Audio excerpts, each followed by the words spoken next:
চীনের সঙ্গে টিউবলাইট ছবির বিশেষ সম্পর্ক রয়েছে। চীনে বড় করে মুক্তি পেতে চলেছে সালমান খান অভিনীত ছবি টিউবলাইট। এই প্রথম বলিউডের কোনো ছবি চীনের মাটিতে এত বড় করে মুক্তি পাবে। এর আগেও যদিও কবির খান পরিচালিত ও সালমান খান অভিনীত ছবি বজরঙ্গি ভাইজান চীনে যথেষ্ট হিট করেছিল। টিউবলাইট ছবির পরিচালকও কবির খান।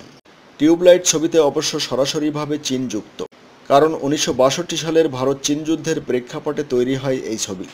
এছাড়া এই ছবিতে বিপরীতে যে অভিনেত্রীকে দেখা যাবে তিনি হলেন চীনের অভিনেত্রী জুজু। ছবি মুক্তির আগে প্রচার নিয়ে বড় করে তোড়জোড় শুরু করে দিয়েছে টিউবলাইট ছবির টিম।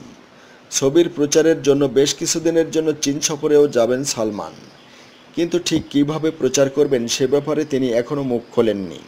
সালমান খান জানিয়েছেন চীন একটি বড় বাজার, এই দেশের সিনেমা হলগুলি অসাধারণ, সেই সঙ্গে চীনের সঙ্গে এই ছবির সরাসরি যোগ আছে।